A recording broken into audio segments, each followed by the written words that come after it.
All right, so Clarence, baseball is in the air, springtime is upon us, and you have a book out called Baseball in Birmingham that focuses on really one of the baseball hotspots in the country, whether or not people are aware of it.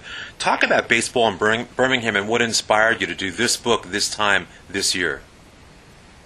Well, I grew up in Memphis, Tennessee, and I'm very familiar with the Southern League, the Memphis Chicks, and all the teams that's played it.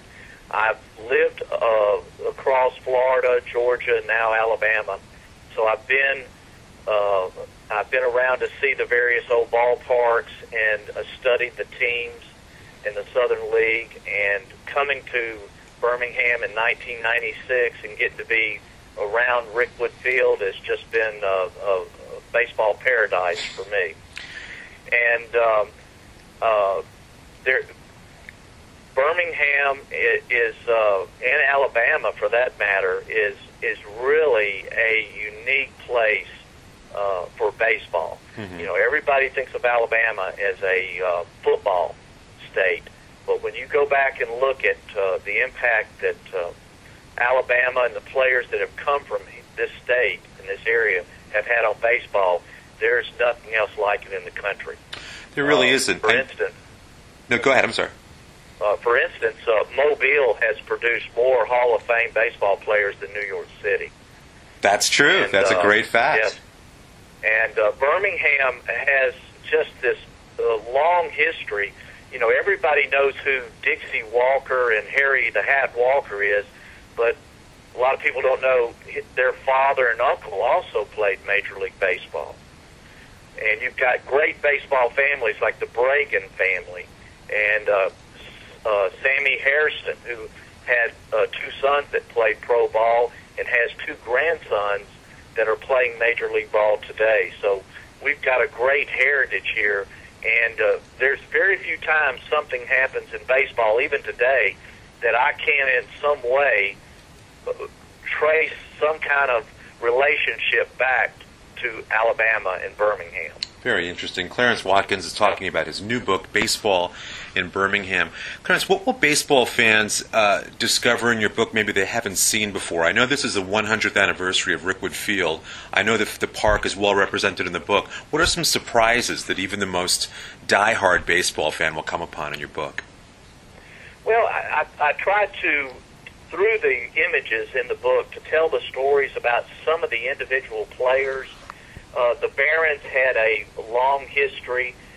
They were a farm team for the Boston Red Sox, then the New York Yankees, the Detroit Tigers.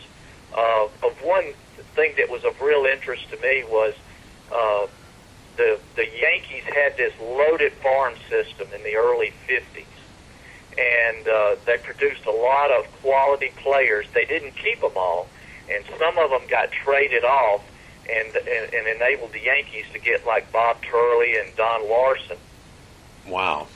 And then they would make these huge trades, and trade a whole trade together would be 15 players, and it came to kind of a focus in the 1960 World Series, where you had the Yankees and the Pirates, and two of the key Pirate players was Bill Verdon, who had played for the Barons.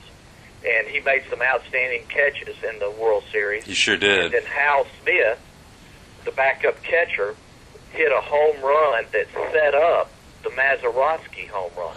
That's right. That is right. Then Ralph Terry, who pitched for the Barons, gave up the Mazeroski home run. And John Blanchard, who played for the Barons, was the catcher. So I can't imagine how baseball fans in 1960 felt about the 1960 World Series, because they had players, from on both teams that had been instrumental in Birmingham baseball. Well, I think this is also the kind of book. I mean, when you say stories like that, I know in Birmingham people are interested in the history of the park and all, but I think this spreads all around the country. I think any baseball fan is going to learn a lot from a book like this because, to your point, most people assume, all the baseball, sort of the traditional baseball meccas, New York and in Boston, but sometimes we don't think about these parks. I mean, this is one of the last parks standing where Babe Ruth played. I mean, where legends actually were. So many of the old parks are gone now. Rickwood really is one of the last surviving examples of a classic old ballpark.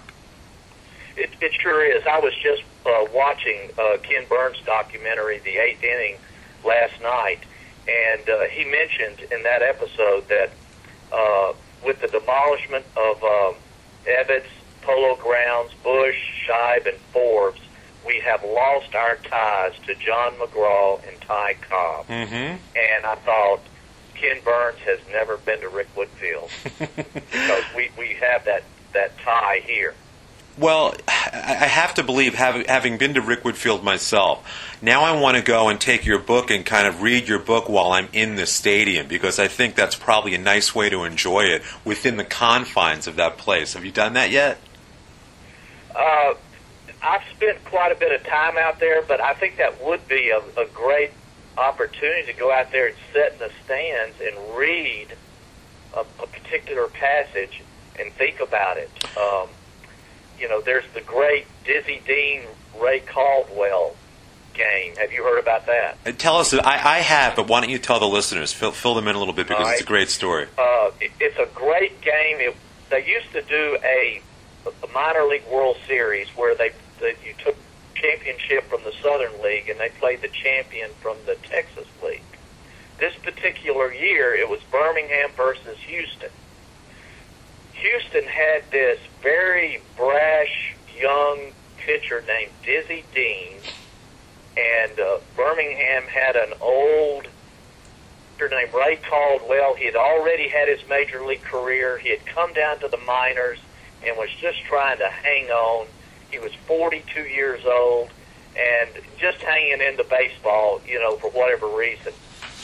Well, they get hooked up in this minor league World Series called the Dixie Series, and Dizzy Dean is in Houston, and he's saying all these things. He's telling the folks there how he's going to come to Birmingham and just, you know, beat the Barons, and it's guaranteed. And so these accounts get brought to Birmingham in the newspaper, and it just fires up the fans.